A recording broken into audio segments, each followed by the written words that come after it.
Testing 1 2 3. Testing 1 2 3.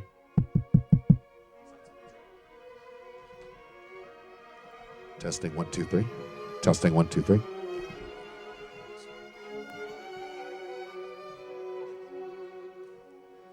It's over there.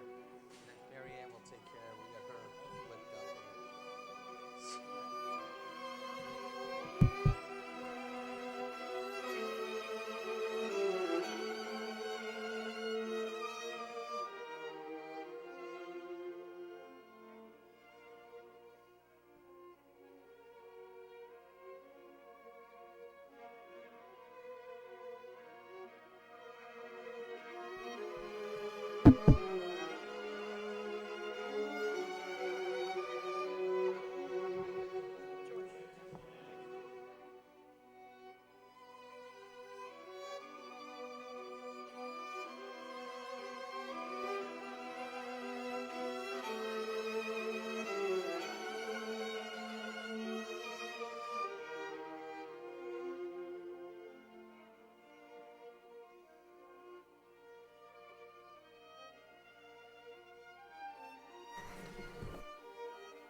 Where do you think this will go? Well, 15 minutes. I think it'd be like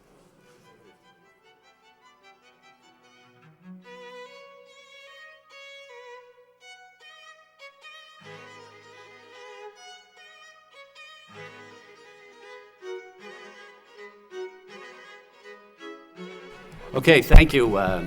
And we'll call this meeting of the School Building Committee to order. First of all, we have two members that are remotely participating today. Sadly, Brian Martin has ended up in the hospital, and he will be participating remotely from the hospital. And George Sapasaris, who is at Duville Manor, I believe, and he will be participating remotely. So with that, since there is remote participation, we will need a roll call. So could you do the roll call, please, Mr. Clerk? Sure, Mr. Manager. City Manager Kevin Murphy. Present. Connor Baldwin. Present. Mary Ann Bellata. Dave Biotti. James Cook. Here. Lisa DeMayo. Council Rodney Elliott. Here. Gary Frisch. Here. School Committee Member Steve Genren. Here. Robert Healy. Present. Mayor Edward Kennedy. Here. Superintendent Salah Kafui. Here. Brian Martin. It's conference call. We. Okay. All right, we'll put George down. We did leave a message, just for the membership to know, is that Brian indicated to me this morning that I just feel bad about this, but he's going to be doing some tests today, so he may just be calling in.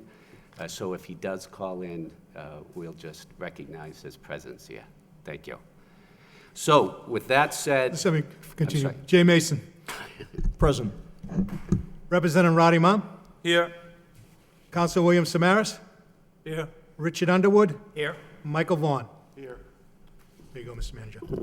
thank you very much. So I just want to know what the will of the body is for the meeting before we take our vote. First of all, we have the representatives of Skanska and Perkins Eastman available. I don't know if the body needs a full presentation again of all of the options, or if just open up to specific questions that the members might have of Skanska and Perkins Eastman. Personally, I think that we have all received this presentation, and perhaps we should just move into any questions and If there's members. no objection, then, just first of all, we will take any questions from the members of the committee, and then when we finish that, we will have a single vote. What we will do is we will have a roll call where each member of the committee will express their preferred option, and if you do prefer a Colley option, if you would just designate whether it's Colley 4 or Colley 5. Is that all right with the body? Okay. Are there any questions? Opportunity to speak to our reasons for our vote. Are we doing that today?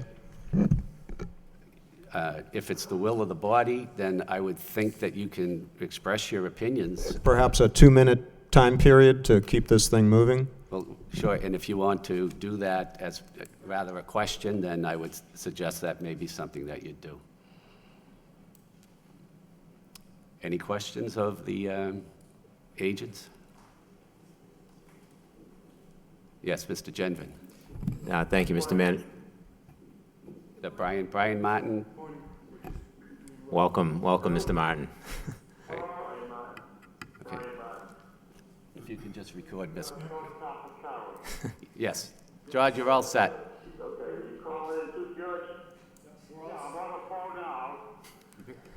Okay. Thank you, Judge. So I just wanted to ask a quick question, if I could. In the latest cost summaries, there was a significant increase. There was increases to all of the options, but there was a particularly significant increase to the option 3 option. And I just wanted to know if you could give me a quick summary of, why that increase was, proportionally much larger than some of the others as we refine things.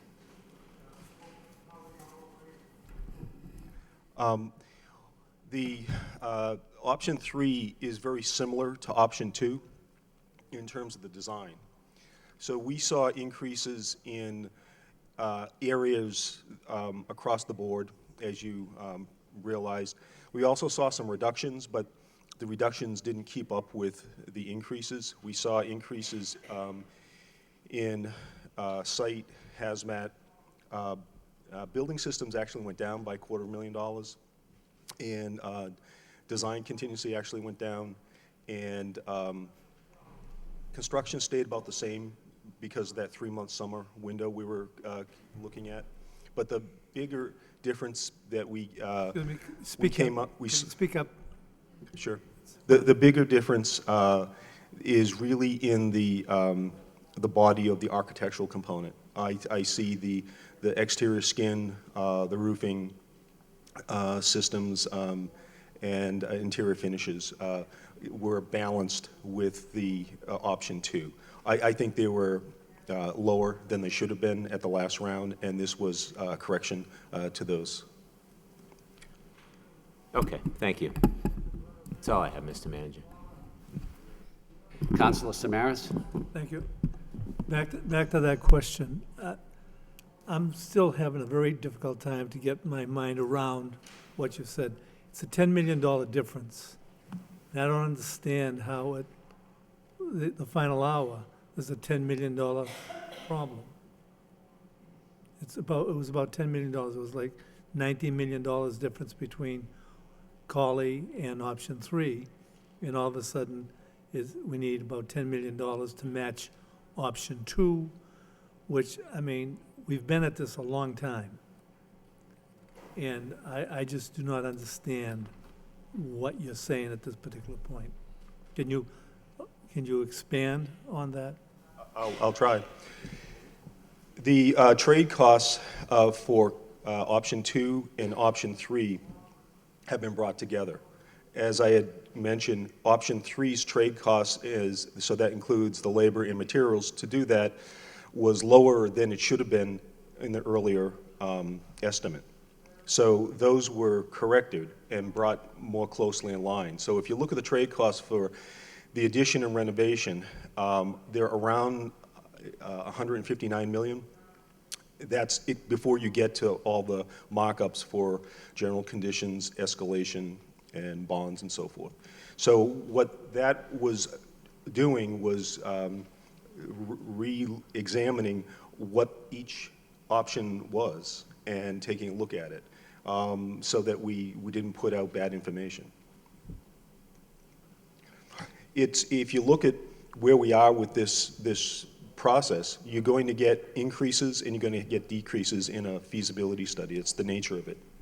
And when you looked at some of these increases where we dropped it, option 2, I think, was down by 0.5%, and we're somewhere between 2.5% to 5% increase, the 5.5%, which is what the option 3 represented. So it's within the margin of error of doing a study, and that's the nature of doing this. Okay. A question, another question? I mean, okay, we have a choice between, are you saying we have a choice between the 5-story building, the 4-story building at Colley? Yes, and as presented, the difference as diagrammed right now is about 100 parking spaces. So I would say that if you choose new construction on Colley, 4 or 5-story, it doesn't prohibit us from, in the next phase, exploring variations on that.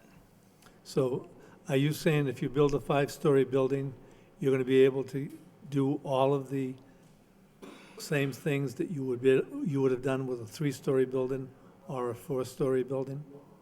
In other words, the issue about the new buildings are that you're going to be, as opposed to, say, fixing the 22 building, is that you're going to be able to put all the programs together. So are you saying with a 5-story building and 31 to 3,200 students put in that 5-story building, you're going to be able to group it the same way you would be as a 4-story building? That's correct. One of the important things in any one of the options was to maintain the educational objectives that included the clustering and the adjacencies. Of course, in a 5-story, it's just a bit more vertical. We did speak with, in the interim between the last city council meeting and now, I did have a chance to speak to the educational leadership team, and they didn't have expressed concerns about 5-story, that they felt that the difference between 4 and 5 was not a major concern, and that they do in fact have 4 and a quasi 5-story if you count the mezzanine level at. But you're saying that you spoke to them because there are going to be changes. It's going to be different with a 5-story building opposed to a 4-story building. And I'm looking at a campus. I mean, 5-story building is not a campus to me in any way.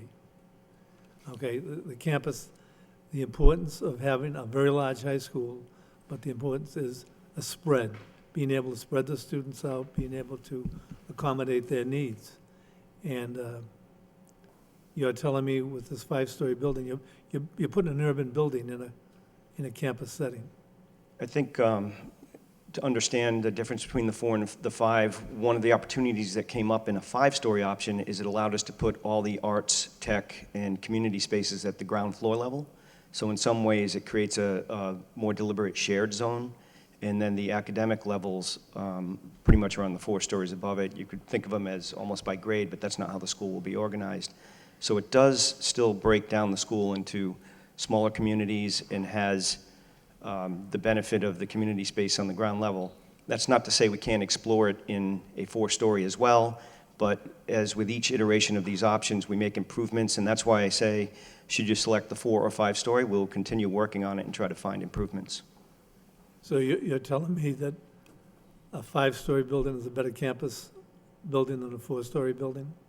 I'm sorry, can you say that again? You're saying that a 5-story building is a better campus style than a 4-story building?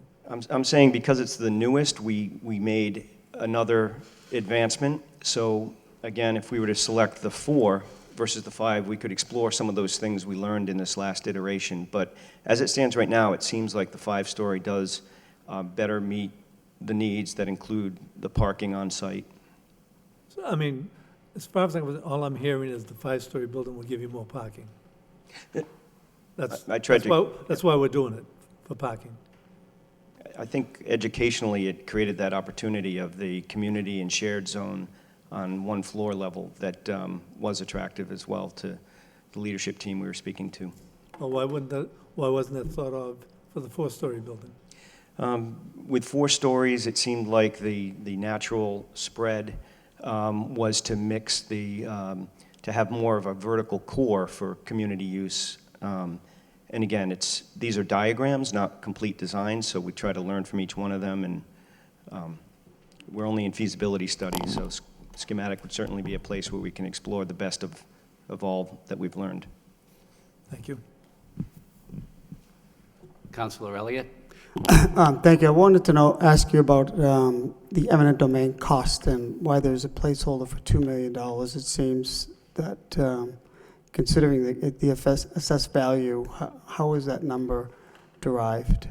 Because eminent domain includes relocation costs and the cost of finding a new building of similar nature, et cetera. And I'm not an expert by any stretch, but that number seems arbitrarily low. Anybody have a? We were working with the city, and the city thought that was the right number for the time being. We incorporated the number of what they felt was the So right the city place. came up with that number and not you? That's correct. Okay, thank you. I think that the campus, the nature of a campus, if you look across this country, there are plenty of our academic buildings that are 5 stories, and I think the nature of a campus is to have all the facilities and all the services located on one particular area, whether it's 3, 4, or 5 floors. And I like the shared space concept as well as the additional parking if those are a concern, and that's why I'm going to support it. So I think it makes sense. But I think the last question I just had on some of these costs and some of the soft costs, why do those differ from project to project? And I know there's a number of items, but just the total project soft costs, why do those differ from? The soft costs actually came down this round, and between Skanska and us, we looked at that again more closely. I think we were carrying 15% across the board last time, 20%, because that's what MSBA allows. So what we tried to do is look at that more closely, and it was closer to 15%. So the percentage is, and the reason why those dollars are different is that it's a function of whatever the number is above. So it's about 15% of the number that precedes it. So if that number varies, that's the reason why the soft cost varies. Okay, and can I just ask one design? There's a design contingency of 15%, and that number seems to be. There was a pretty wide variation, variance between those options as well, anywhere from 21 to 14,000. Why would that differ significantly? Similarly to the indirect costs, that's based upon, it's a percentage of whatever the number is that precedes it. We actually reduced the design contingency this round because we had better information. Last time we were, I believe it was 10% for new construction and 15% for renovation, and we dropped it down to 8%, I believe, for new construction and 13% for renovation. And that's the nature of doing a cost estimate. The more information you get, it's represented better in the design, and therefore those numbers come down. Also, you see a change in the construction contingency. We made adjustments to construction contingency because new was less unknown than renovation, so we wanted to make sure we had the right number in there for renovation and the right number in there for new. So those were adjusted slightly as well. Okay, thank you. Thank you, Mr. Manager. Mr. Biatti? I know we went over this a little bit, but I'm still having some trouble wrapping my arms around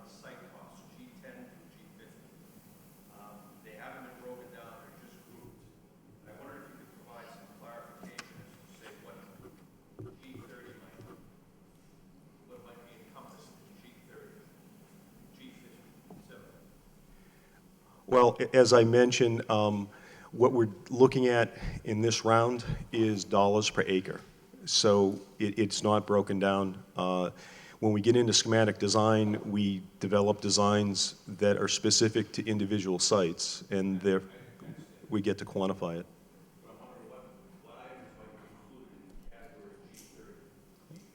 Sure. And David, could you just remind me, I don't have that estimate right in front of me, what G30 and what G50 is? Is that site improvement or site utility? Okay. This is, I think, a uniformat system that you're using for process control. Do you happen to have that? So, for instance, G30 I have is like water, sewer, gas. Okay. So that's typically site utilities under that. So that would be stormwater as well as So I guess my point, though, Mr. Brown, is comparing, say, 4-story, 5-story quality with option 3, G30 costs, the water, sewer, gas, stormwater, $9.2 million for quality, $2.9 million for the downtown site. I know how you calculate it based on land mass, but that seems quite unreasonable. And what I'm looking to do here, there's a $10 million difference between, people looking towards Raleigh and looking towards downtown. It's all contained right here. These costs, in my estimation, are quite inflated. these were costs that were recommended by our cost estimators. They're Essential Design and Estimating. They're also reviewed by Skanska, and then they were reviewed by our consultants. So we actually made adjustments to site utility costs because of meetings we had with the departments to make sure that we included sufficient costs for you. I just can't see $10 million at one site and 2.7 million at a downtown site which contains 4 different buildings. You've got outfit 4 different buildings with site work, site utilities, site electrical, et cetera, et cetera. I just don't see that difference there. You're building brand new, uninterrupted, and I just think it's very high. Your site electrical, for instance, downtown site is underground. Have you inspected the electrical downtown infrastructure?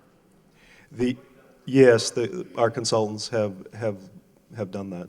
Typically, when you come in above ground, like they have at Quality, it's 3 times less expensive, or 3 times more expensive underground than it is above ground coming into a hole. Your sites here have it exactly reversed. You have site electrical at Quality, $2.2 million. 13,000 volt 3 phases right on the pole, right at the base of the football field. Downtown, 695,000. Four facilities. Underground manhole vault connections. I just don't see it. Nobody that I've spoken to can see that. And these are huge disparities. If they were reversed, would very well level the playing field between downtown facility, downtown options, and the Quality options. Excuse me, can I just interrupt for a moment? I apologize, but unfortunately, Mr. Martin is going through numerous tests today, and he's being called away to one. If there's no objection, I would ask that Mr. Martin be allowed to vote. Any objection? I have no objection. I would suggest the same thing for And Mr. Sapasaris? Sapasaris as well. Is there any objection? Okay. Okay. This is Brian Martin. I vote for option 3. And I would also share that if there was a need to negotiate to 2 for a compromise, I would do that. But my vote is for 3. And thank you for letting me do this. Thank you, Brian. Okay. George? Just move the question. This is George. I'm voting for option 3. Did you hear me? Yes. Thank you, George. Okay. Okay. Thank Thank you, you very George. much, and thank you for your indulgence. Mr. Beatty?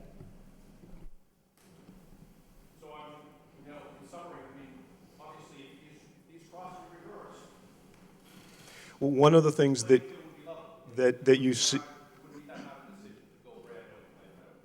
one of the things I think you see in in a new site the size of Collie is the runs are longer. So when you're looking at utility costs, you have a much more consolidated site downtown, where I think we're 6.5, they're about 6 acres, and the Collie, you know, so you're running longer distances for your utilities, and that's usually reflected in the size and therefore the dollars. Now, as I indicated 2 meetings ago, I did a site analysis, cost estimate on my own for water, sewer, gas, and sidewalk for $347,000.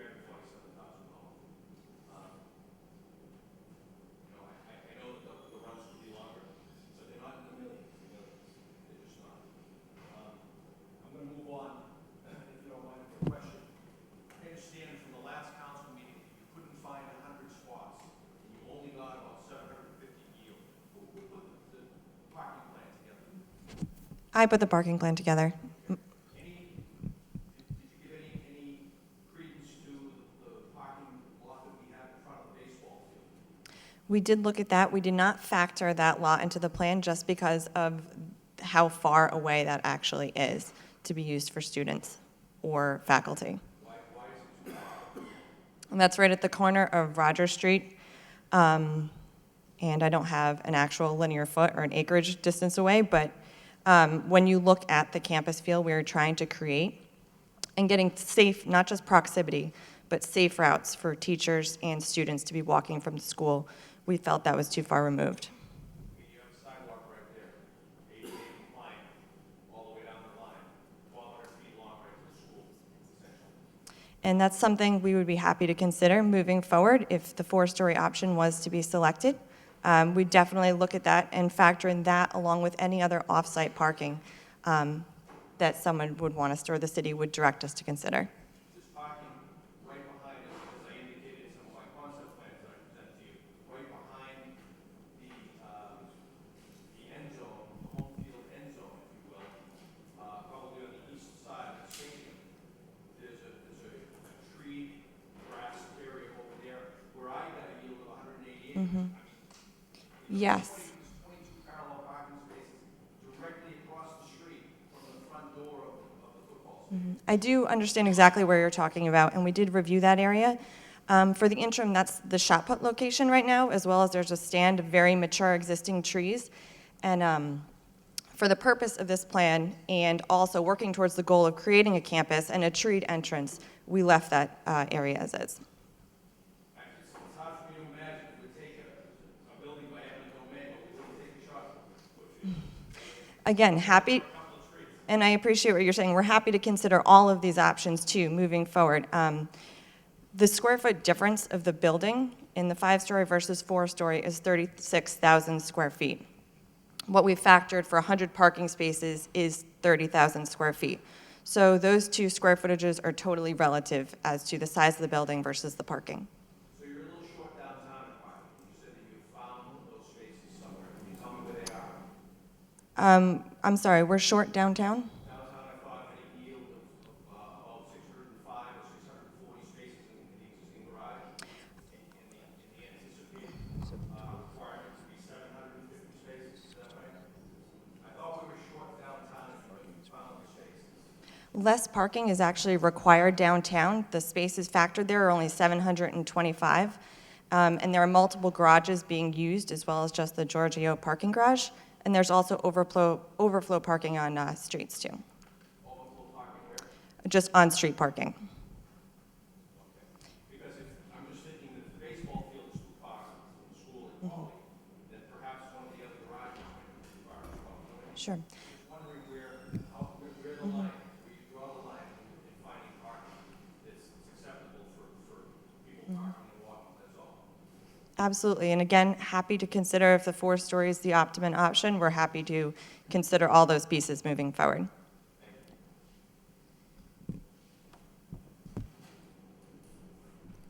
Anyone else? Mr. Cook? Yeah, I have a question. I'm not sure whether this is for Skanska or the administration, but the site at Collie, the construction numbers you've given us for both all of the downtown options and the Collie site are obviously your best guesses, because the only real number that's going to matter is when the project is bid. And hopefully you're close to fairly accurate anyway on what those costs are. But where I'm not clear is that, and I've seen various reports from the administration, from the traffic engineer, is busing required for Collie? And if so, is it a $3 million a year cost?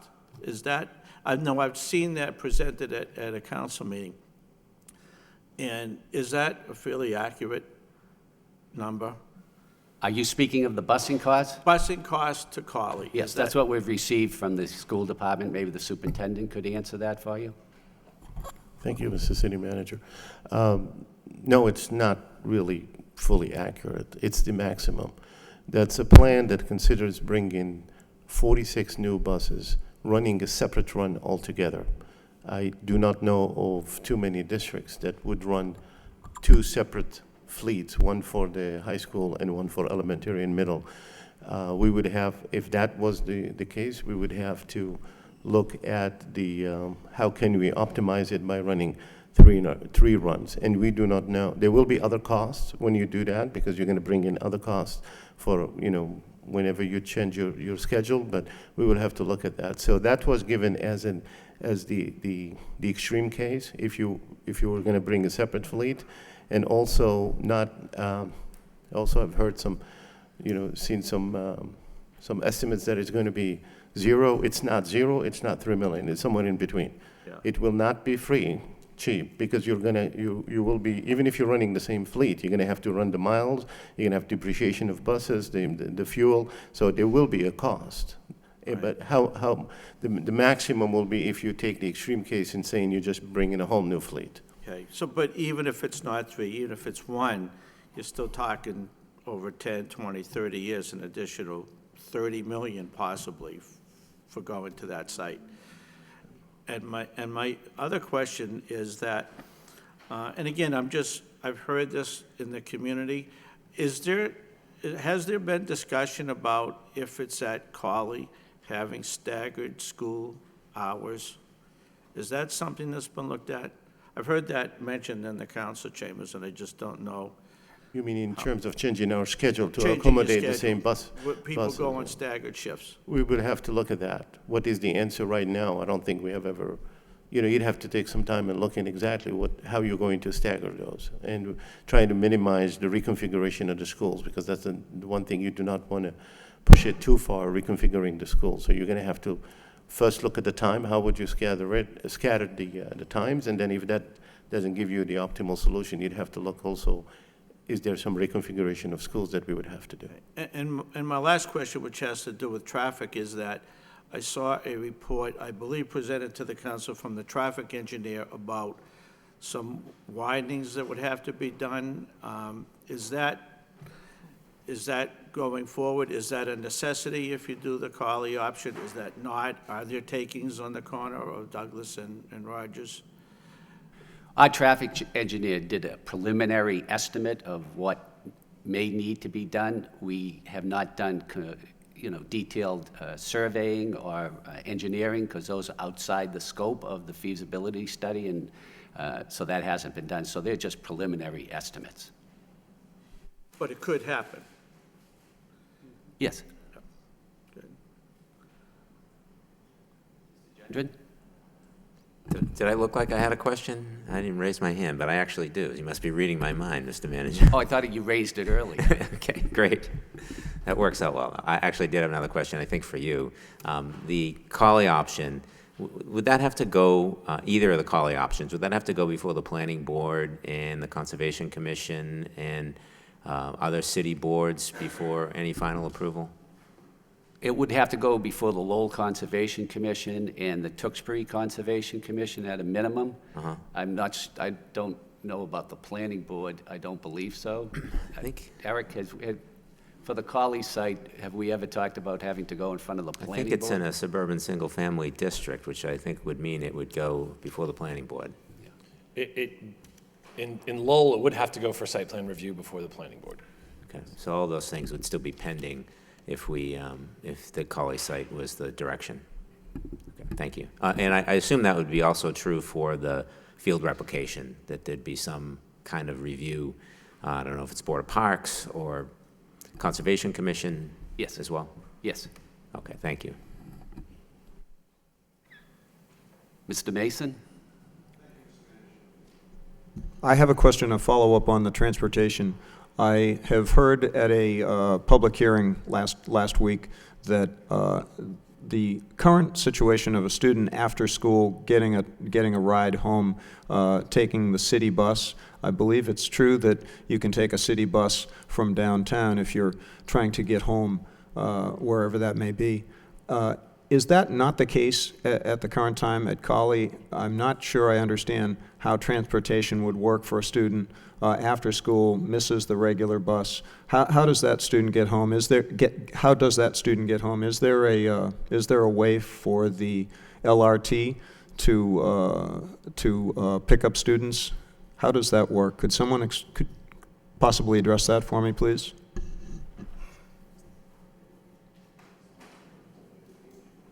Yeah, I mean, are you saying if someone missed the bus, how Yes. would they get home?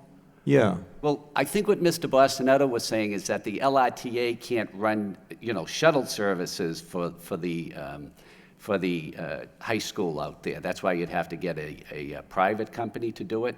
But I would imagine if a child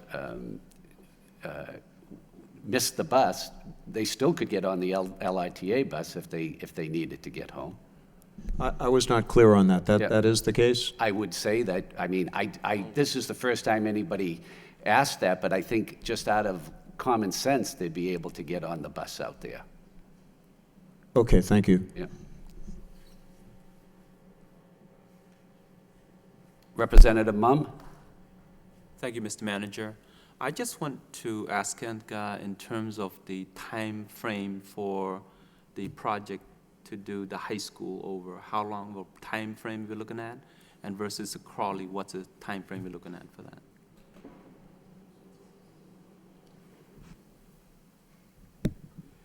The Colley site, we were looking at 36 months construction, and at the thank you.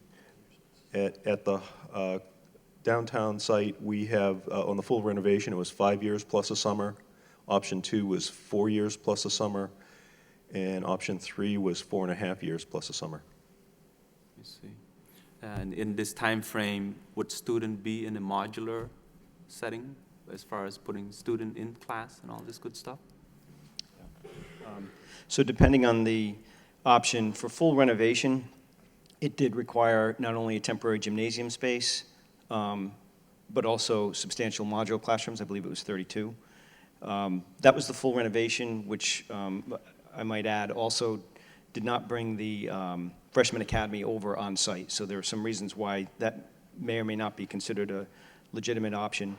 Ad reno option 2 requires only a temporary gymnasium space being created, no modular classrooms.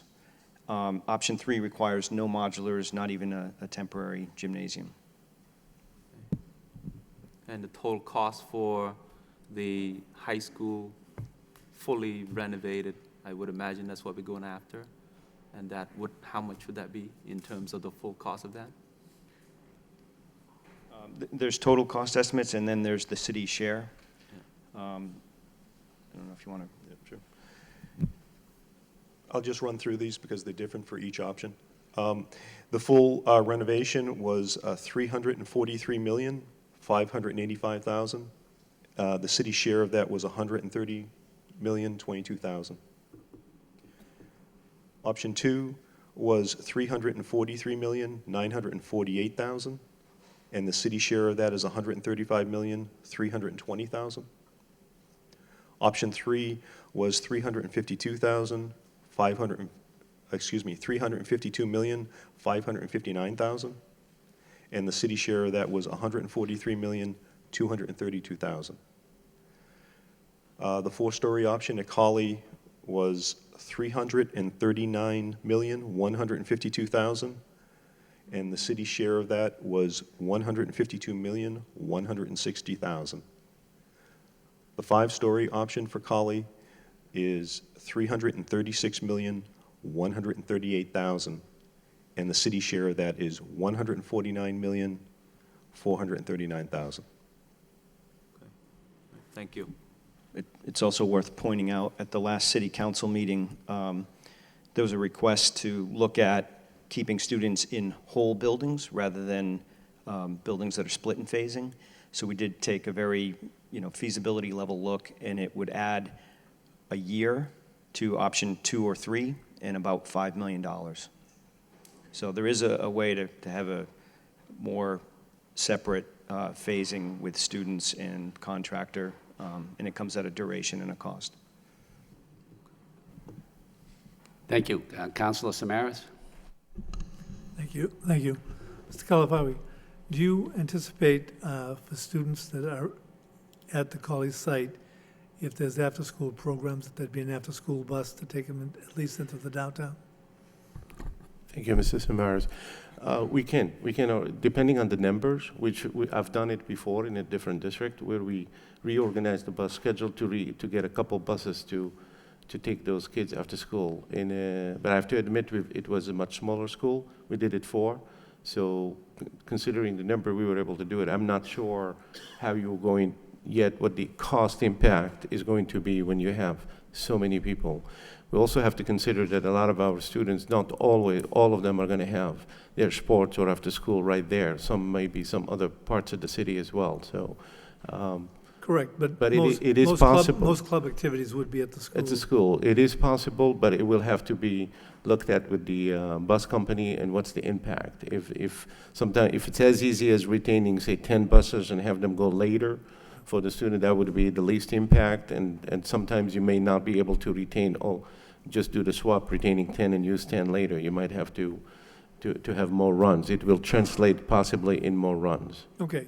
I mean, concern I have for a number of students that don't have the cars and what have you. Right. What about, is there any thought or anticipation of late after-school activities where they don't start till 5 or 6 o'clock at night? I mean, do you see the possibility of offering some type of transportation to the students, to the school? For late activity? I don't believe the LRTA runs that late. No, I don't think so. But just like sports now, when we have a late event, we would organize busing or a field trip or something. So there's always a possibility, but the cost of the bus will depend on whether the bus is available. They're not bringing an additional bus, and so it translates only an additional run, which is a lot cheaper than an additional bus. No, I mean, you explained it well about the sports. I mean, that's anticipated. But I'm talking about activities, show choir, those type of programs that, really require different times to be established, but also to have the transportation. It's really student needs that I'm looking at. It's nothing about construction. Right, and if you have a certain number of buses, as long as these buses are not used, the company usually, we can always work with them to use them later for an event or activities or after-school activities, regular after-school But you activities. understand what I'm really stating, that I believe has to be an integral part of the planning. It would have to be planned, otherwise we will be depriving students of the ability to attend. We would have to plan it. Yeah, you said it well, thank you. You're welcome.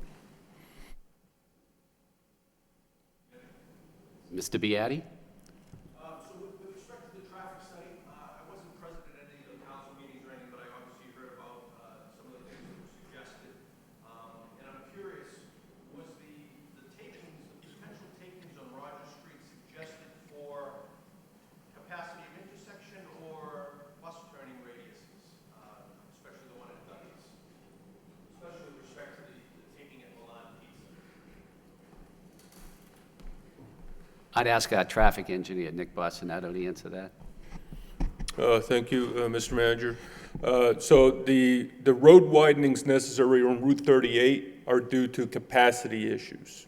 There'd be so many additional vehicles that the level of services would fall to level service F in the morning for the, that'd be eastbound, I believe.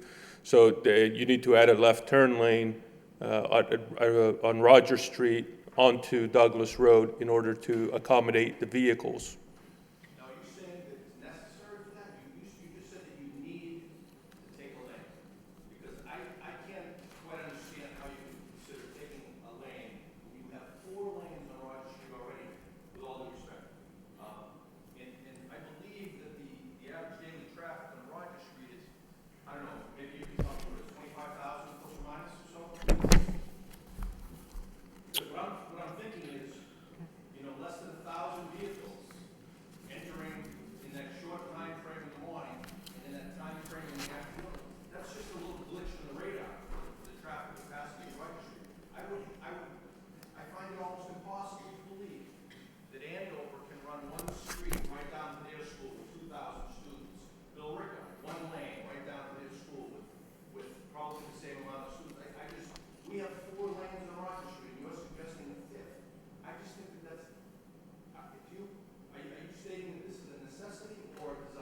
It's a necessity.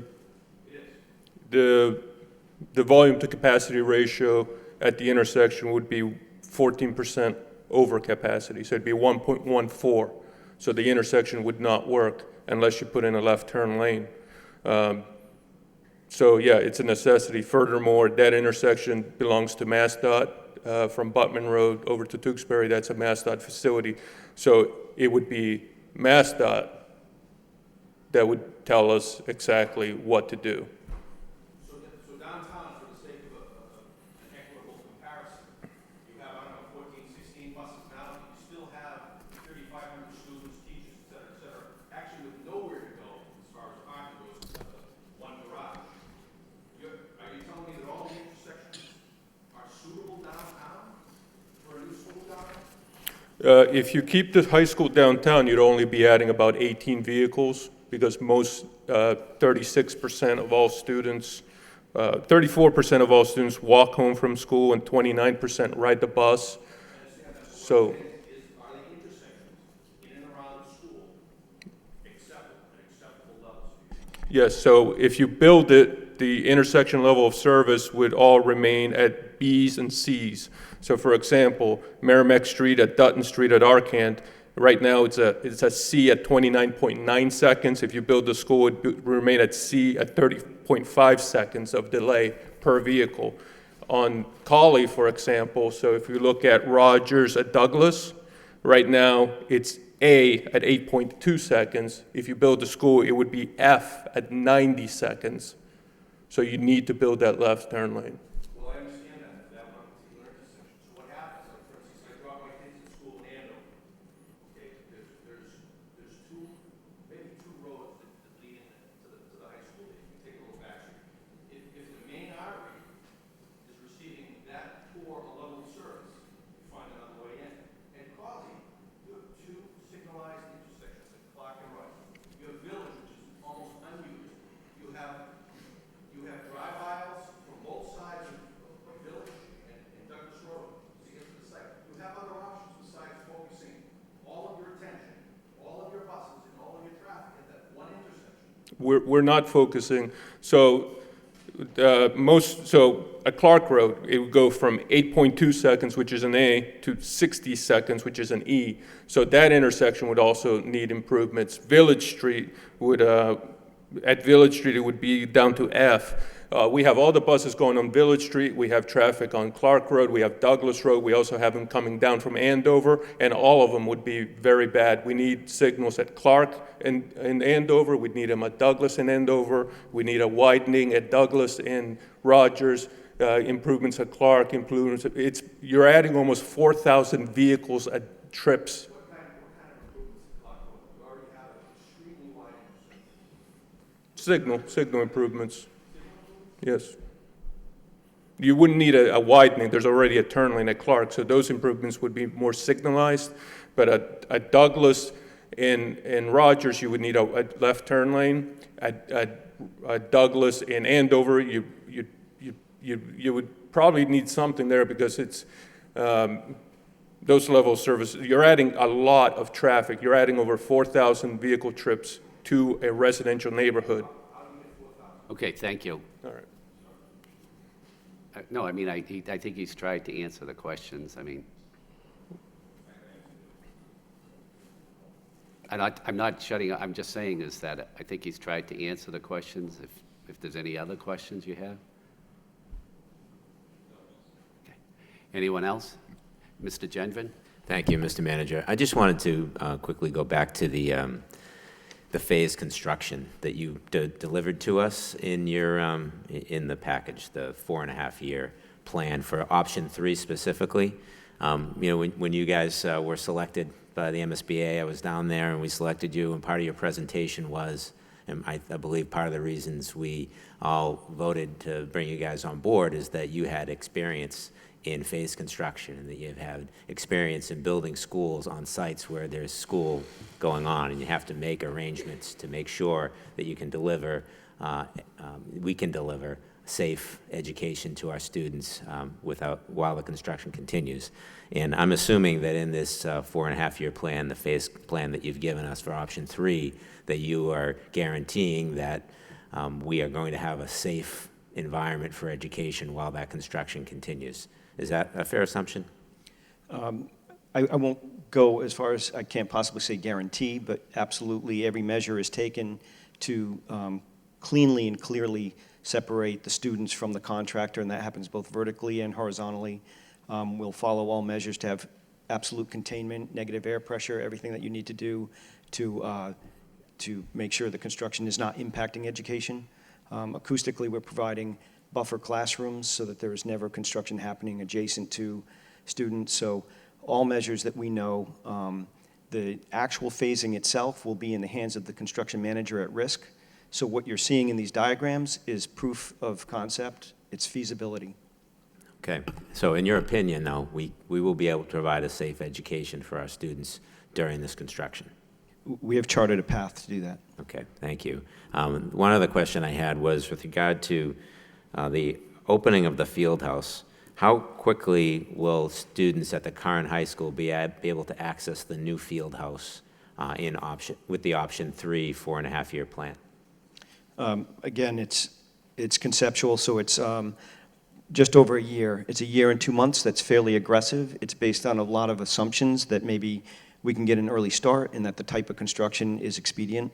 So many decisions are to be made between now and then that could affect that timeline, but we estimate that the construction would happen actually not in a summer because it's off-site. It could happen anytime during the year. Right. And we try to land on a summer break or a winter break to move students in. So just over a year is our intent. So while the project is being complete, the students at the school will be able to use the brand-new field house a year and a half? As soon as it's completed, yes. Okay.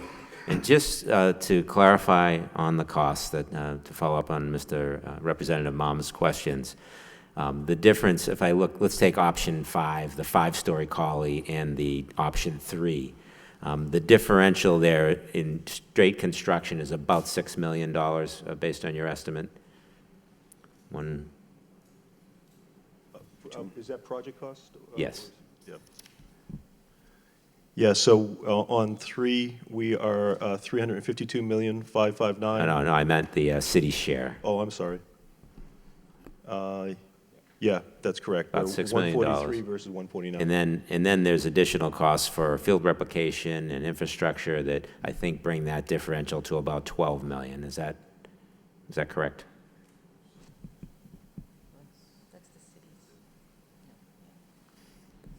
That's approximate. I don't have those numbers right in front of me, but there are costs associated with field replication. Okay. All right. Thank you. That's all, Mr. Manager. Mr. Vaughn? Hi. Just a question on cost, because we keep focusing on just overall cost. New construction is roughly going up how much percentage a year in the last few years, in your experience? We carried 3% in this, and so it's 3%. So basically, any construction, whether it's the ad reno or the Collie site, any overage from the time that you've anticipated would be 103% for each additional year? we are anticipating 3%, yes, so if that's what would probably be the case, unless escalation changes. I mean, that's what we're hearing right now, but it's hard to predict what that will be in 5 years. Yeah, I thought they were higher, but that's all right. Thank you. Representative Mum? Thank you, Mr. Manager. I just want to hear the clarification as far as in terms of both the site now, the high school done over versus Crawley, in terms of green space-wise, what is the different ratio between the two spaces? Which one is greener per se? When you say green, you mean play field space or sustainable? Energy efficient and all that good stuff. Okay, so clearly in new construction, we're able to create a more condensed floor plan. You can see that the building is smaller in brand new construction versus renovation. So there's an efficiency in that. We also know that anytime we have the ability to start with new construction, we can create a tighter envelope with typically higher R and U values, basically energy efficient design. It's not to say we can't do many of those things in renovation. We certainly can add a lot of insulation to the roof. We can replace windows. But in many cases, certainly with a historic building, you're dealing with mass wall construction. So you can't just add insulation, because when you do that, you create a dew point and a moisture problem in the building. So there are limitations to bringing a renovation up to the highest energy efficiency. With new construction, one of the primary things we would try to do, in fact, we do it in the renovations with any of the new construction that's created, is to have good north-south orientation. And that's the most basic thing to do at a planning level, so that the school is not only, again, optimally efficient, having north or south light, which is controllable, but also creates a better educational environment. So any place there's new construction, whether it's in the renovations or in the case of a brand new building, we're able to do a much better layout for solar orientation. There are a number of other things that factor if we're talking about just the broader context of sustainability.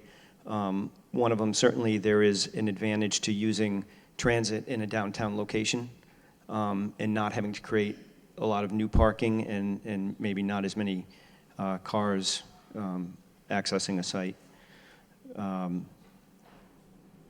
I think there are probably a number of other categories, we would hope to explore in any of the options, which would be, since we're in a renovation or new construction, we'd have all new light fixtures, all new plumbing fixtures. They would be the high efficiency fixtures as well. So new construction, certainly we're able to be more efficient, energy efficient than in renovation. And it's still at feasibility level at this time. Okay, thank you. Anyone else? Question? Yes. Mayor Kennedy? Thank you, Mr. Manager. Could we just go back to the traffic improvements, Nick, just for a minute? The traffic improvements that you're recommending or that have been recommended, they are at the various intersections and also the extra lane on Roger Street. You would consider those to be a necessity, not an option? Yes, Mayor. Okay. And so if we do undertake those traffic improvements, what will happen at Milan's and also at the Alexis property across the street? There always seems to be a qualifier that it's, when we talk about it, it's like, well, if we do this and maybe we'll do this. In order to institute the traffic improvements at the junction of Douglas Road and Roger Street, will we have to do takings of those two properties? Yes, you will. There'll definitely be right-of-way impacts, eminent domain at those properties to add the left turn lane. The exact amount is until we do a survey, until we do engineering, because right now the right-of-way is only, I believe, 58 feet. We would need 70, so you need to take 12 feet from several properties. Okay. So yes. But even if we just do a partial taking for part of the parking and we don't do the whole taking, it could be that we will have diminished the functionality of the property to a point where the value will be so diminished that we may as well take the whole property. I mean, I guess if I were the owner of the Milan's property or the owner of Alexis, that's what I would want, is if you're going to take all my parking, then take the whole thing. Would you agree that that's probably likely, that that's probably what would happen with both of those properties? Well, it's, in my experience, I've seen the exact kind of case that you're referring to. I can't speculate what exactly is going to happen, but yes, sometimes when you take, for a roadway project, when you take a lot of property, the owner of the property wants you to take the whole thing. Yeah. And so, but that's pretty definite that we would have to do that with both of those properties, right? You would need traffic improvements, and those traffic improvements, due to the right-of-way, you will need to acquire right-of-way. Okay. And so when we're doing the sidewalks, I know that the sidewalks would be optional, but I just can't imagine that the city would build a high school out at Colley Stadium and not put the sidewalks in. Because then it would just force students to have to walk on the road, which would be dangerous at any time of the year, but I would think particularly dangerous in the wintertime. So My understanding, and correct me if I'm wrong, is that at least for Douglas Road, the city does have a 50-foot right-of-way there, so that we wouldn't need to do eminent domain takings along Douglas Road. Is that what you think, too?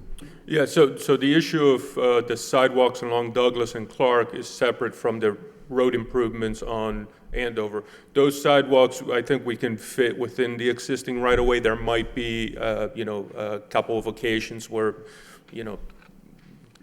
I haven't looked at every property, so there might be a couple of occasions where we have to take a little bit of land. Yeah. But most of the sidewalks along Douglas and Clark would be in the existing right-of-way. However, a lot of people tend to think their property goes all the way to the edge of pavement.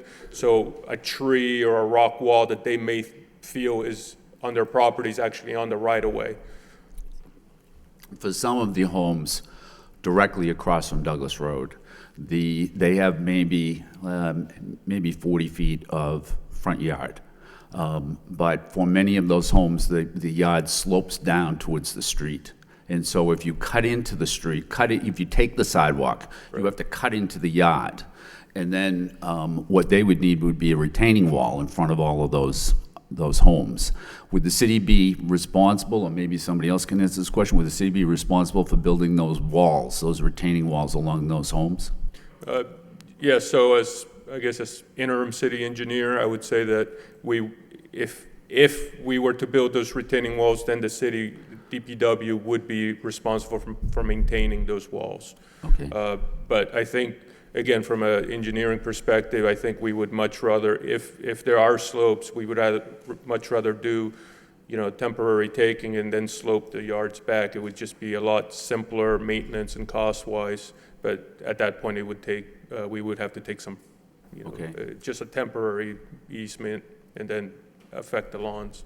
Okay, thank you. And on Clark Road, if we were to build a sidewalk along one side of Clark Road, we would be able to build the sidewalk to the Lowell-Tewksbury line. But how would we get the sidewalk built in Tewksbury to the school? In other words, Clark Road, the most treacherous part and the most dangerous part, curvy part of the street, is the Tewksbury segment. And so the city has no rights to build a sidewalk there. We certainly can't take any property by eminent domain, nor do we have any standing to just go in and put a sidewalk there ourselves. So we would require the cooperation of Tewksbury in order to build that sidewalk. And in my mind, it does no good to build a sidewalk that ends at the Tewksbury line and then not continue it on the most dangerous part of the roadway. So how would that get done, and what's the incentive for Tewksbury to want to build that sidewalk? You're absolutely correct, sir. In Tewksbury, we would have to pretty much, ask Tewksbury to build it and give them the money to build it. I don't think we could ask them to build it with their own money. We could ask. That would be okay. But and then there's also a lot of trees on Clark Road. I counted about 45 trees that probably would need to come down. You got wetland issues, so there'd be permitting issues. But like you said, we would have to ask Tewksbury to, somehow, some kind of mechanism to build those sidewalks. And if we could go out to Roger Street and the lane that you've described, you advised us that it would not be a good idea to have that lane be on the Sunoco gas station side of the street. So it should be on the Alexa side of the street. And so would that go all the way up to Village Street, and would it need to go beyond Village Street? So, yes, you're exactly correct. We feel that the south side of the street, let's say, you have the gas station, which would be very costly to take and also to clean up. You also have the utilities. You also have the Buick dealership. They have a very small frontage where they park cars. If you take any land, they won't be able to park cars there, and they probably would, request payment for the loss of inventory, let's say. So that's why we're sticking to the north side. The Village Street turning lane, that was more because of the site plan. We have all the buses turning onto Village Street, and a bus requires a bigger gap in traffic to make that left-hand turn across traffic at an unsignalized intersection. So in order to get the buses out of the way and keep traffic moving, we were recommending a little bit of a left turn lane. And at that point, it would make sense to continue the widening all the way from Village to the Rogers and beyond a little bit.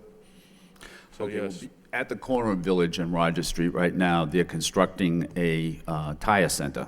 Yes. Because that's one of the things that we need. We don't have enough tire centers on Rogers Street yet, so we need another one. But that's, my understanding is that's a ground lease. Would part of that have to be taken as well? Yeah, we permitted that, I think last year, it's National Tire and Battery Center, we permitted it that. We were, I'm sorry, but we were sort of unaware that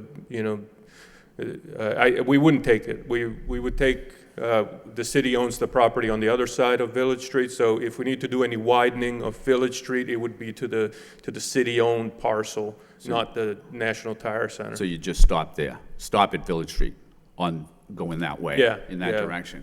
In the other direction, beyond Milan's, would it be necessary to widen or do improvements there as well? In other words, it occurred to me that if you do the widening for that segment of Rogers Street, but then everything's going to narrow off to Douglas Road, that's just going to create a bottleneck. So how would that work?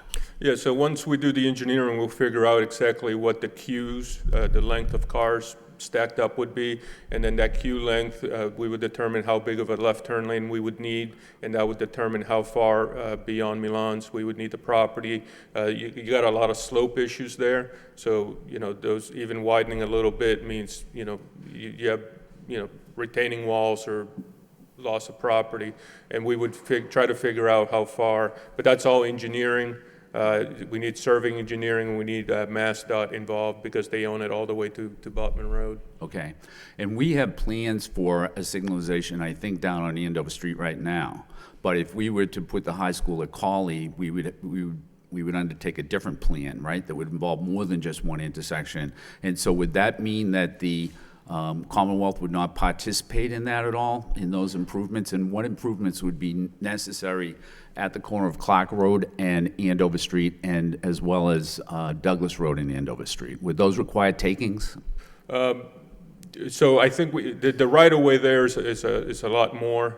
So Andover and Douglas, we were going to put up some flashing pedestrian signs, not a signal, just pedestrian signs that flash when you hit the button, and that was because of the speed of vehicles. If we do this project, I would suggest we do a full traffic signal and just to deal with the traffic and deal with the pedestrian crossing issues. You would have to take a lot of those big trees.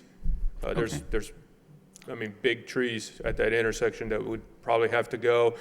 I don't believe we would need to take right-of-way there. I don't know until we do some survey and engineering.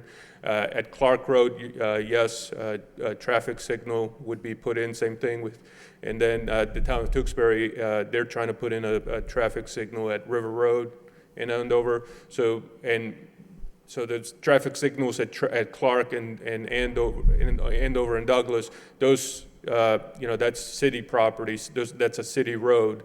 So, whether we can get money through grants or from the state, that's a question to be determined. But that's a city situation. We would have to pay for all the improvements anyway, even on Rogers Street, unless the state is willing to give us money. But that's again to be determined. Okay, thank you very much. Can I ask, on the length of time that Representative Mom asked about, you mentioned that the option 3 was 4.5 years. But I recall in the big handout that you gave to everybody that you had it down as 4.5 years, but then in doc print you had it down as 3 years. Now, and the explanation I think for that was that some of the construction could be done without impacting the high school at all, and so that the actual time was 3 years, which would make it be the same as Cawley, right? Is that correct? That's correct. How come you didn't point that out when Representative Mom asked that question? I think that's kind of a big deal. Actually, it is a big deal. I wish I had pointed it out. Thank you for bringing that up. Okay, thank you. And if I could, just on the busing. The busing was estimated to be 3.2 million based on the old busing contract. The new busing contract that we have for the upcoming fiscal year is $1.2 million more. So I think it's reasonable to think that if we are going to try to isolate the exact cost for the busing, that and if we said it was 3.2, that it would probably be more than 3.2 going forward. And everybody should realize it will increase every year going forward, just about. But also, too, it's my understanding, and correct me if I'm wrong, that if we do provide busing for the high school, that we also have to provide busing for any charter or parochial high school as well in the city. Is that correct? Does anybody know if that's? Currently, it is the case. That's. Okay, so. We are providing currently for the charter school, but we do get a relief from the charter school themselves, voluntary contribution from the charter school to offset their cost. But we don't have to provide it for the parochial high schools in the city yet, right? If we provide busing for the high schools, what my point is that if we have to provide busing for the high school students, the students at Lowell High School, that we would also be required by law to provide busing for private schools as well in the city. Is that correct? I'm not so sure. I'll have to defer that question to somebody else who knows the law better. Okay. I mean, isn't that the case for the lower grades? That's what we have to do for the lower grades?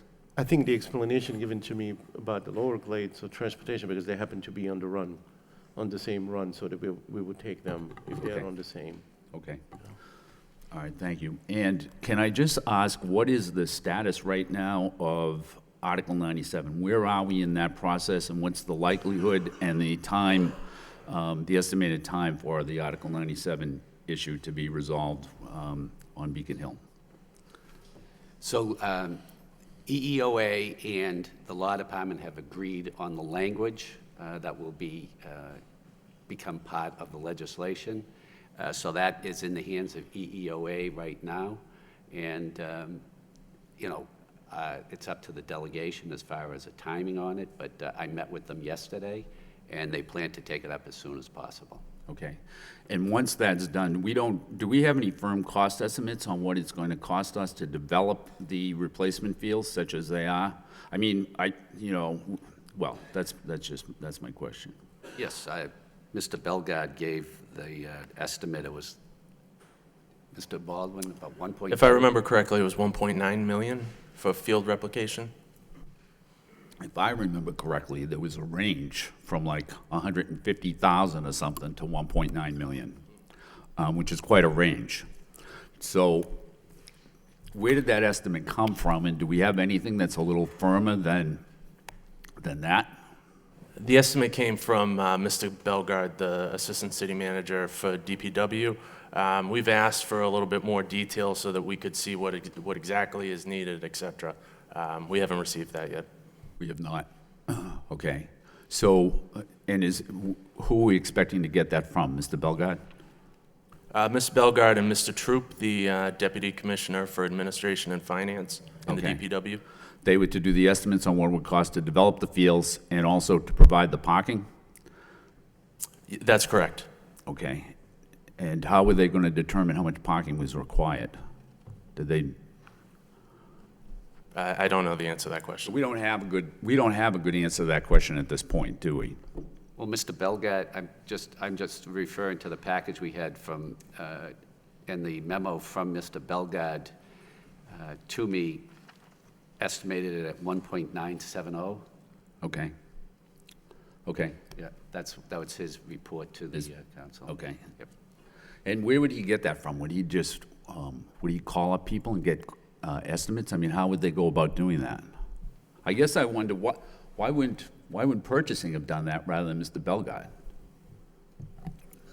I think, right. Yeah, I well, yes, understand. because, he's been involved in parks for so long, and as far as synthetic field over at the stadium, because we were talking about putting synthetic field at Cavallo Field and out at the Manning Field, we thought he was just the best one that could get the estimates for it. Okay. And can I also ask, probably for Mr. Slagle, what boards are still necessary? What boards and commissions in each town, each of the 3 towns, I think Chelmsford, Tewksbury, and Lowell, do we still have to get okays from? Sure, Mr. Mayor. Starting with the Cawley site, you would need to get the Conservation Commission approval for a notice of intent for the construction of the building and the parking in Lowell. You would need to get a planning board approval, site plan review for the site because of the construction of the building and the parking spaces in Lowell. You would need to get a series of variances from the Zoning Board of Appeals in Lowell for height and for the number of parking spaces. That is the Lowell at the Cawley site. In Tewksbury, for the Cawley site, you would need to get Conservation Commission approval from Tewksbury for the parking lot that's north of the field on Clark. You would also potentially need to get a planning board permit from Tewksbury, Yeah. Although that is still up in the air, depending on how Tewksbury interprets the use that we're going to have in And Tewksbury. I'm sorry, would that be to get relief from the parking requirement in Tewksbury? No, you need to get they have what's called a site plan review special permit in Tewksbury, which you would need, I believe you would need to get because of the number of parking spaces that are in Tewksbury. And there's also a question as to whether or not they would see the parking lot in Tewksbury as just a commercial parking lot or as an accessory to an educational use. That is still up in the air the last time we had a conversation with them. All right, I'm sorry, continue with the Oh, no, what are the boards? and so based on our conversations with Tewksbury, those are the two boards you would need to go for that. And then the replication of the fields at Manning Field, you would need to get Conservation Commission approval, for a minimum of Conservation Commission approval from Chelmsford. Those plans are still in the very preliminary stages. It's unclear whether or not you'd also need to go to their planning board if there's going to be parking in Chelmsford, or if we're just expanding the parking lot in Lowell, you might need to get planning board approval in Lowell as well. Okay, thank you. Can I ask probably just 1 or 2 more things, but how, can somebody explain to me how the Cawley option morphed into 2 options? So that we have a 4-story and a 5-story option. My understanding is, and my understanding at the outset was that for the new school site, there were guidelines for parking requirements. But for the existing high school, there were no guidelines for parking requirements. But my question really is the 5-story option just because there was not enough parking in the 4-story option? And if that's the case, why is the 4-story option still on the table? Why isn't there just one 5-story option for Cawley if that is the only option that satisfies the parking requirement? Fair question. I think any option would need to be formally voted off for us to stop looking at it. We also know the full renovation is not meeting one of the key criteria of bringing the freshmen on site, but the MSBA prefers they remain until voted off, so in some cases they're proving themselves less viable. In regards to the 4 or 5-story, you're correct. What we were looking for is a feasibility threshold to meet all the needs, both educationally as well as site. And so that's where we were able to at least understand we can certainly do it in a 5-story. It doesn't mean we should not necessarily disregard a 4-story if we were to tighten up a plan in the future. For the purposes of voting, it may be more relevant to vote on new at Cawley rather than a 4 or a 5-story. Okay. If it required a formal vote to take an option off the table, why did it not require a formal vote to put a new option on the table? To my knowledge, the MSBA doesn't stop considerations from coming forward, but they do want to make sure there's justification if they're removed. Okay. I cannot speak for the MSBA, but that's been my experience.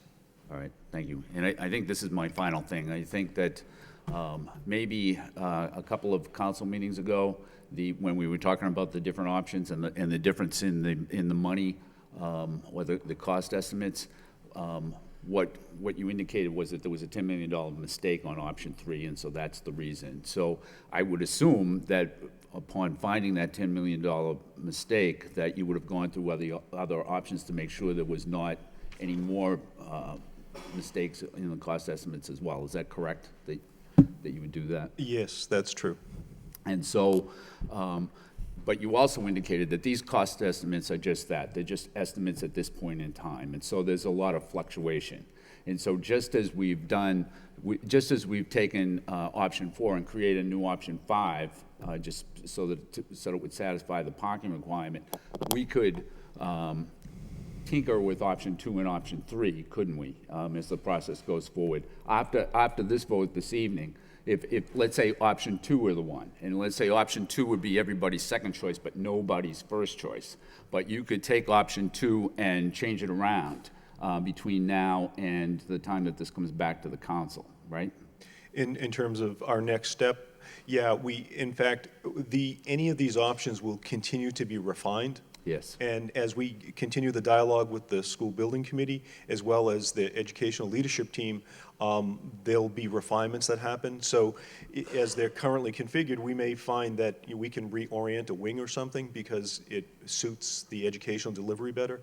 Or if, for example, as Bob was mentioning earlier, if it makes more sense to have all of the arts on the first floor of Colley and it's not on the four-story scheme now, that may be something that's explored in the future. Okay. Thank you. I'd just like to say, everybody, that what this building committee is doing is making an option to the whole city council. So what every member of this building committee is going to be doing is selecting what they think is their recommendation, their individual recommendation to the full city council, what they think is the best option, which is the one that is most affordable, that can be done the quickest, and that's going to have the least disruption to the students, but also to the city as a whole. And it will be everybody's individual recommendation to the building committee that will comprise the collective vote. Thank you. Councilor Elliott? I think it's worthy of letting people know and taxpayers know. The streets and sidewalks in the city, and I want to say prior to your administration, the majority of the work and costs and revenue came from the state, and it continues to do from the Chapter 90 fund. In fact, even the governor has pushed in the last couple of years to increase that and release the money. And this year, 1.8 million of Chapter 90 money has or will be spent. So that's where the majority of the money comes from. We have been funding the capital plan in the last 3 years to the tune of about $1 million.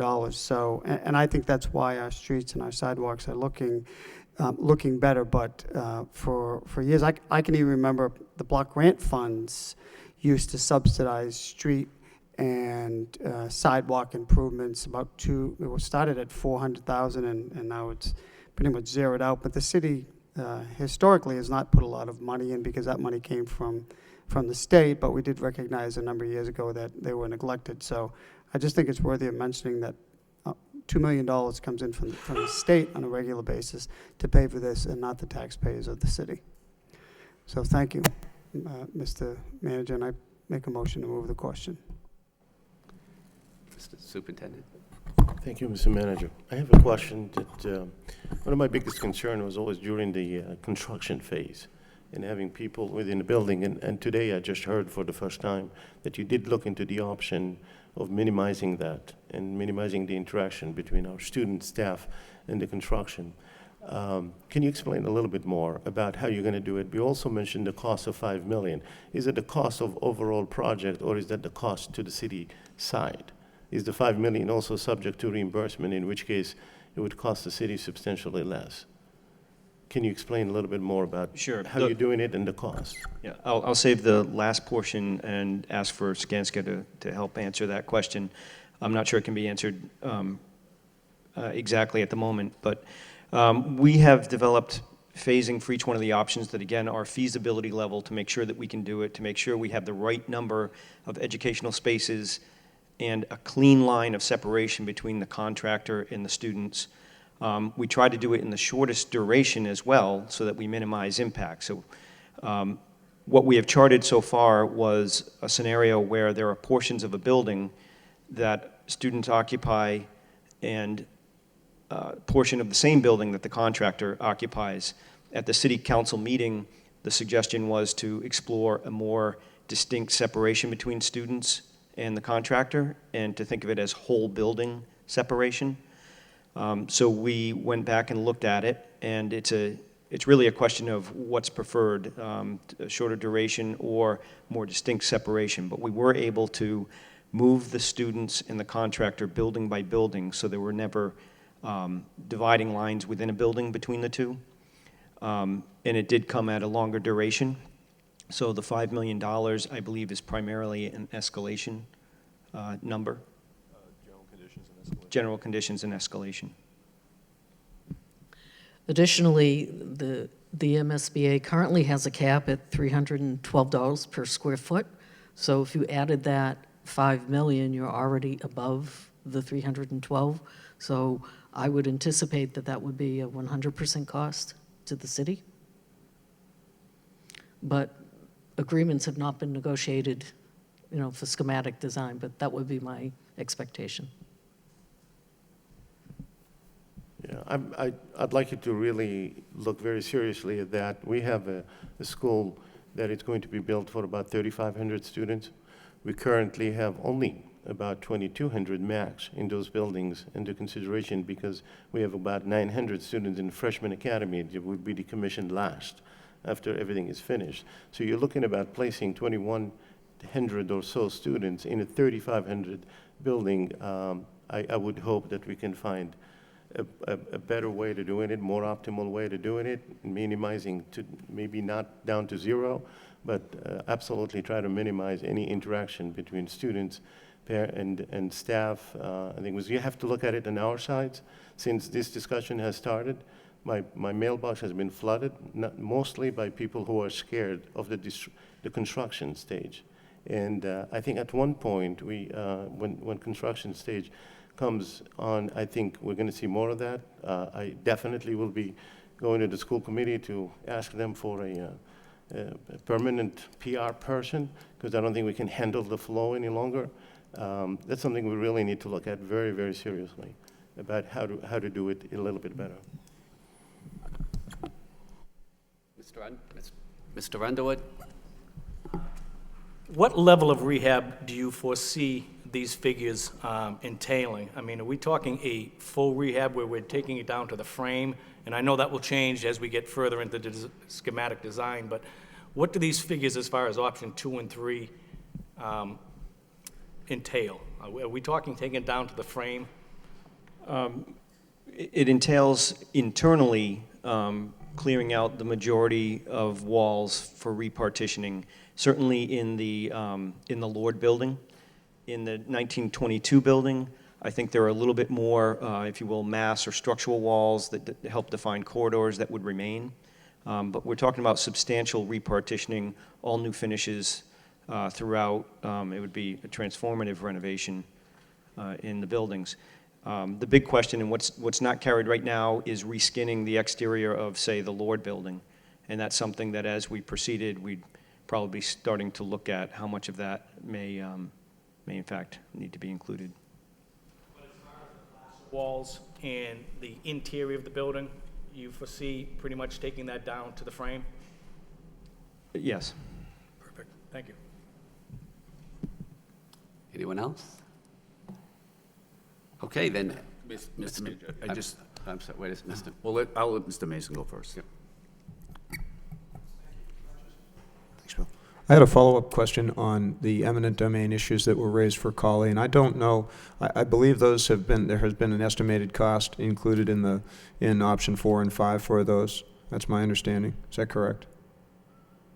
No, there isn't an estimated cost in there. Okay. The next part of that question would be, would it require 6 votes of the council to approve eminent domain in the case of Colley, as opposed to the same procedure that we're planning to follow for downtown option 3? Yes.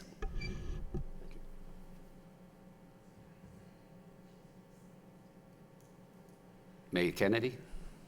Yeah, I don't want to make a big deal out of this, but and I would like to thank Councilor Elliott for pointing out that the Chapter 90 funds would be available, but I think it's also fair to point out that that would mean dedicating all of the Chapter 90 funds for the Colley High School. So that would mean there'd be no Chapter 90 funds for the rest of the city. As Councilor Elliott knows, the Chapter 90 funds are somewhat limited.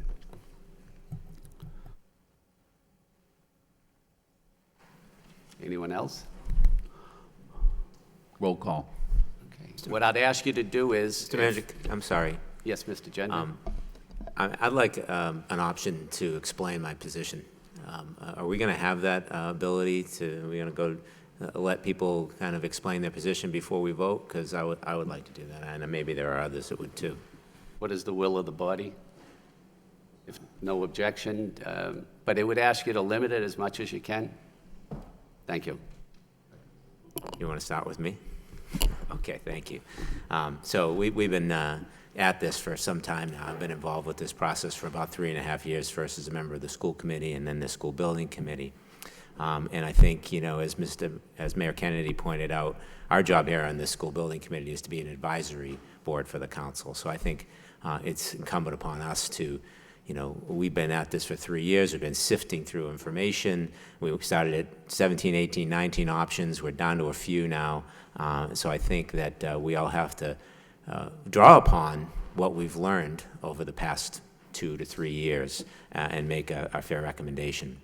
In my opinion, I'm eliminating option 1 and option 2 from the picture because I feel like they don't adequately meet the educational plan that we put forth. And you know, I've been involved in that educational plan as long as anybody as a member of the school committee, and I feel like, you know, the option 2 doesn't provide the natural lighting to all the classrooms, which I think is something that more and more is important to education. The Colley options and option 3 do. So I'm down to the Colley or the option 3, and I'm going to be voting for option 3.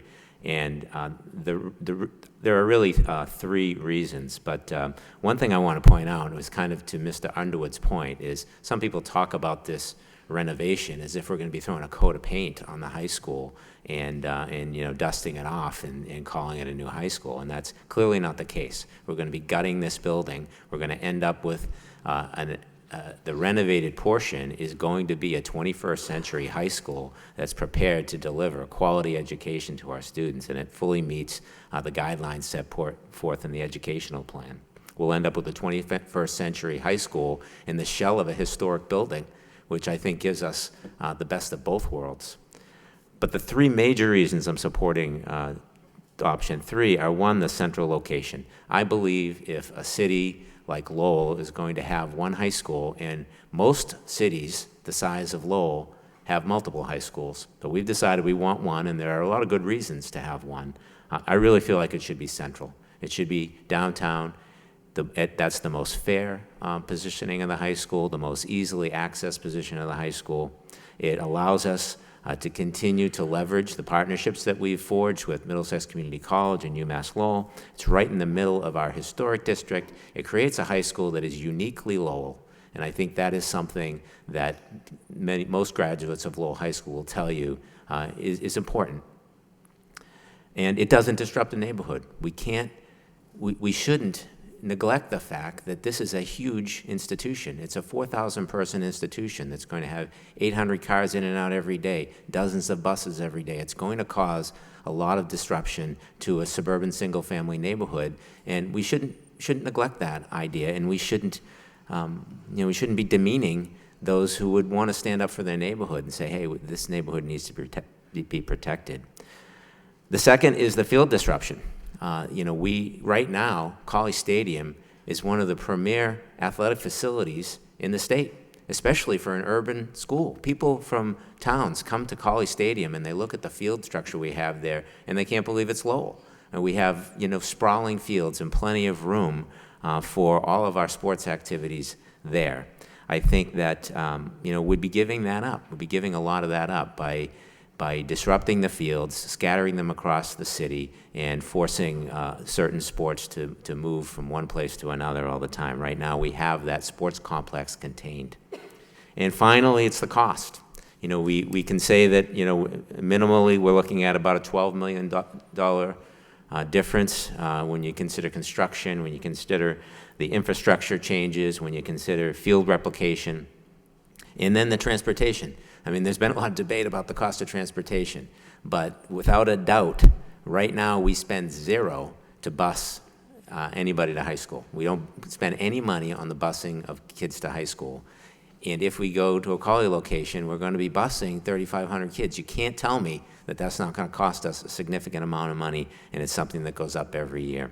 So for those reasons, I believe that option 3 best meets the needs of the city of Lowell as a whole, and that's what I'll be supporting. Thank you, Mr. Manager.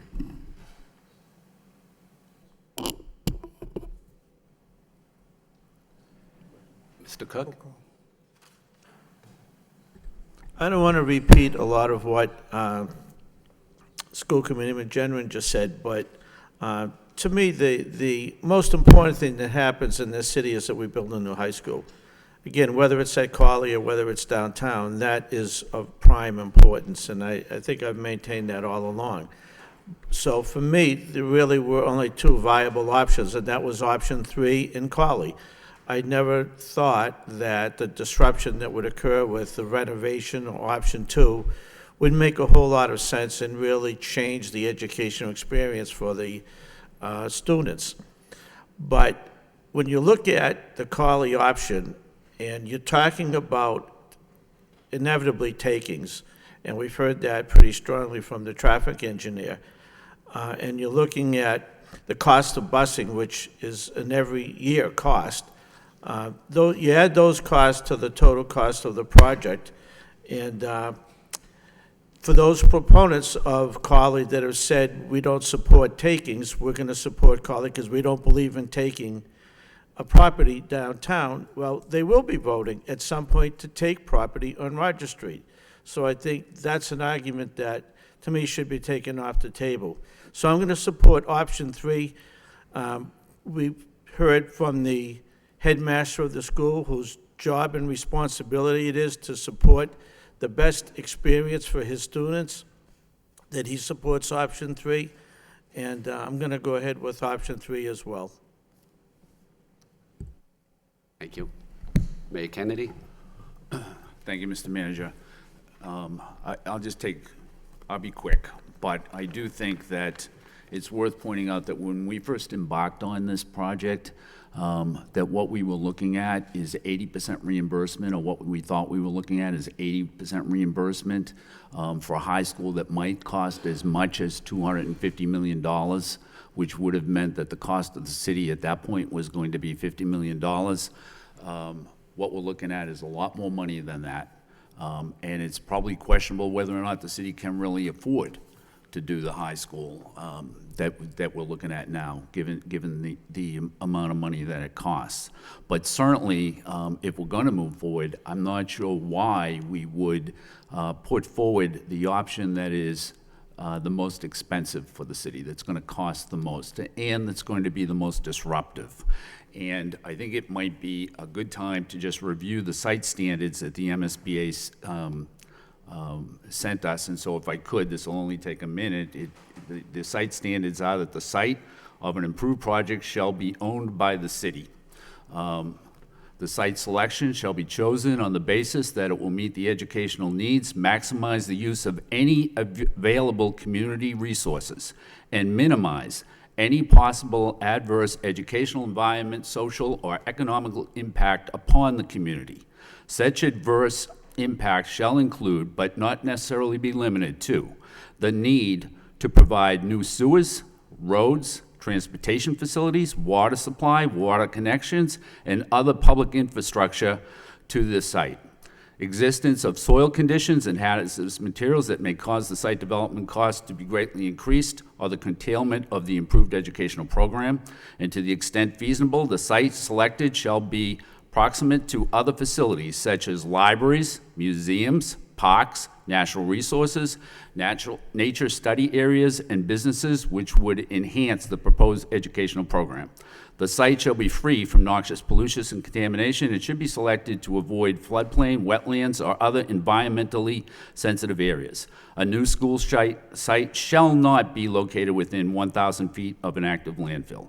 The site shall be located to serve efficiently and safely the school population it is intended to serve, and should be of sufficient size to accommodate the building and plan future additions thereto.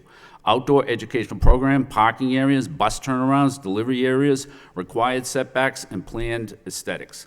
I think if you just review the site standards, that you're only left with option 3. I don't think that, that's where everything is. And the campus for the high school right now is the downtown. That's the campus. That's what makes it be unique. I'll be voting for option 3. Mayor, Councilor Elliott? I know we have a meeting tonight, and I'll elaborate more, but I just want to reiterate that cost has been a factor. We've held weekly meetings with you and your staff, Mr. Manager, finance subcommittee meetings. And I firmly believe that if we remain with the same set of practices that we have had for this particular project, we will bankrupt the city. Lowell High School downtown is is prime property. We know that. Speak to developers. And going into this new project, this new high school, we have to come up with a revenue stream. If we just keep the same status quo, same high school downtown, and spend this amount of money without any true revenue coming into the city, we really put the city in a very tough position.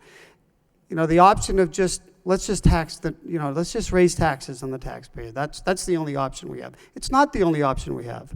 We have the ability to move a high school to existing city property, that we're not taking any taxable piece of property off the tax rolls, yet we can take 6.6 acres and develop it, convert it to real taxable property to bring in the revenue that we need to pay for this.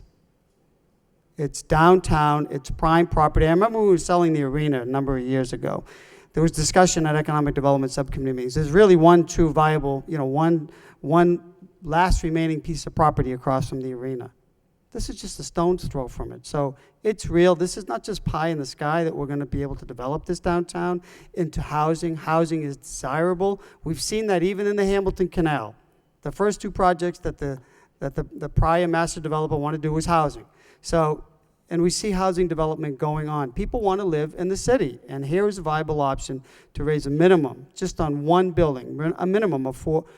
Condominiums are selling for the average $300,000 downtown. These are real numbers. I checked with the assessor. So my point is, that's how I looked at it from a fiscal perspective. How can we afford this?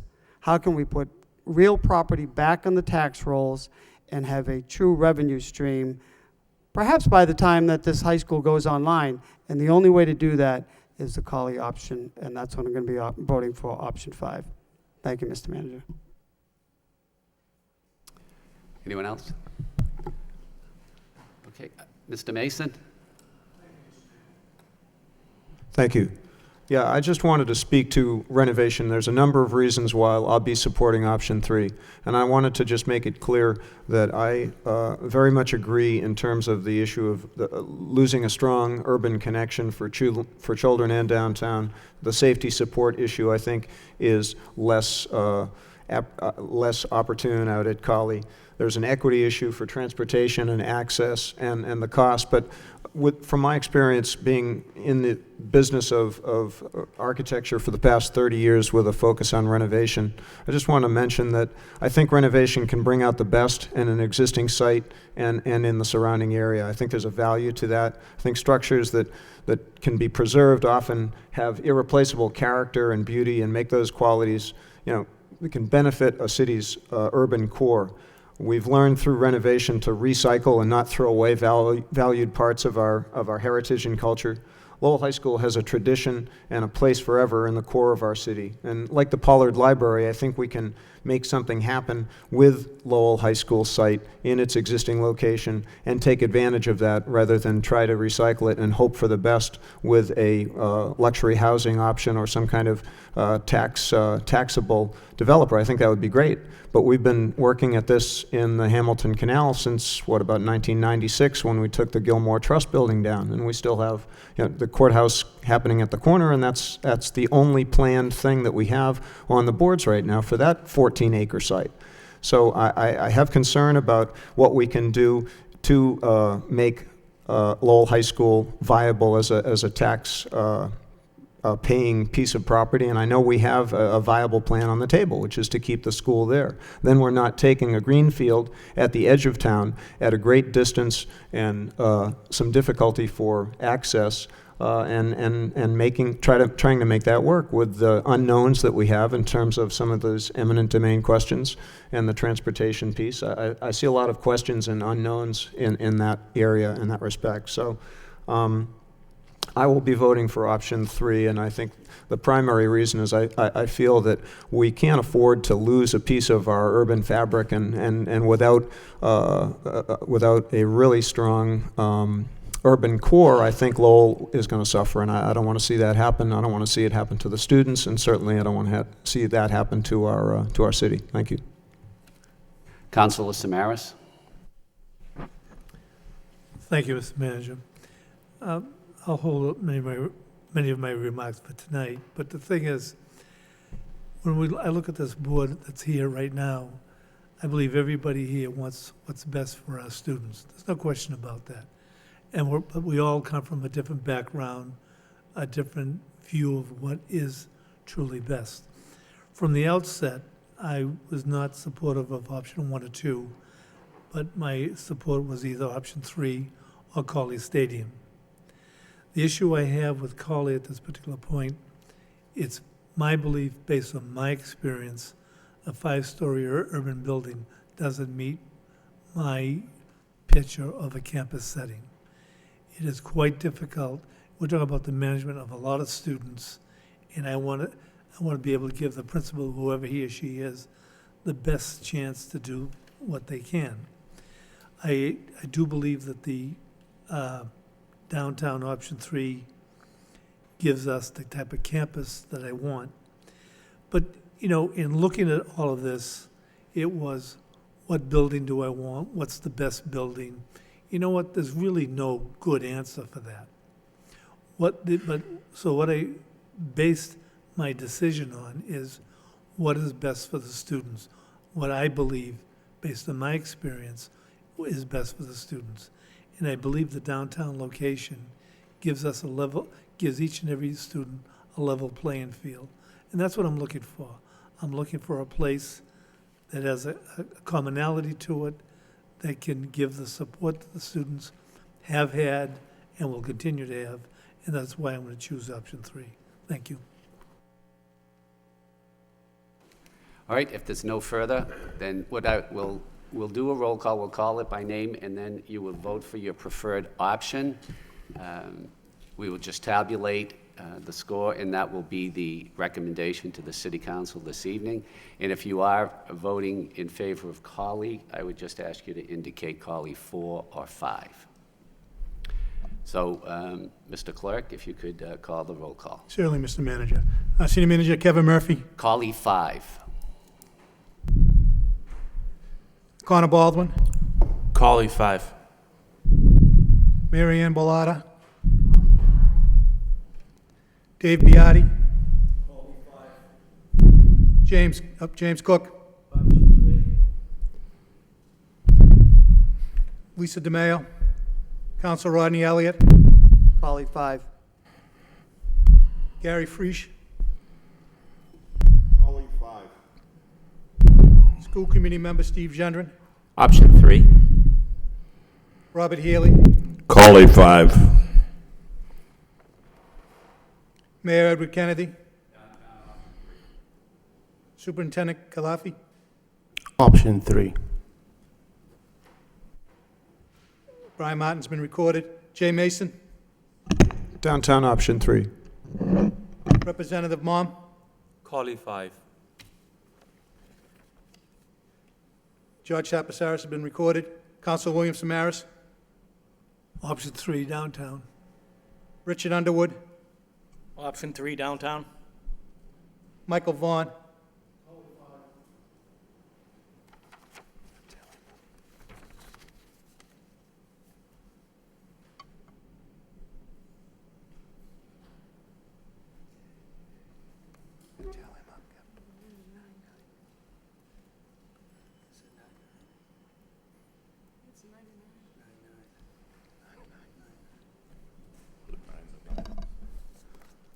results have been indicated. There are 9 for option number 3, and there were 9 for Colley 5. All right, before we adjourn, I just want to thank each and every member of this committee for the hard work that you've done. Remember, is that Mr. Manager, I just want to double check. I'll just, as I thank them, is that you've done a great job monitoring the feasibility study. You were part of the process that picked Skanska in Perkins and Eastman. And I just want to tell you all, your job isn't done, because beyond the vote, we will be selecting a construction manager at risk, and that will be part of your job to do also. So there's still work ahead for you, and I appreciate your indulgence. Are you ready, Mr. Clerk? Okay, take your time.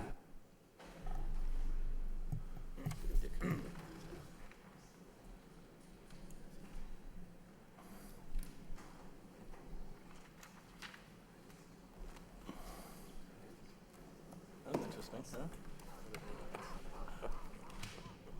And Gary Frisch, before we came in today, we all went for option 3. He changed it last second. Make it a tie. This superintendent's gonna kill him. It's interesting that it's a tie, because then you get a 5-4 council, they might as well have this group tied. I thought I was gonna sleep tonight.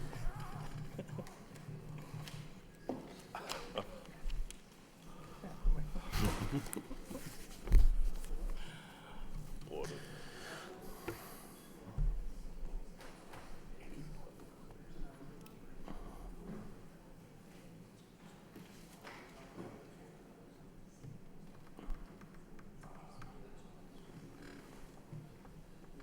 Wanna get up? No, that's right.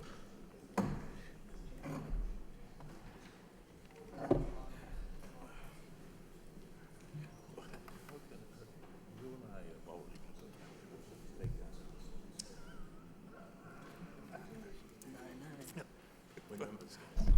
Mr. Manager, that tally remains at 9-9. Thank you very much. Move we adjourn. I hear a second. All in favor? Opposed? No. Meeting stands adjourned. Yeah, how do you want to handle the vote?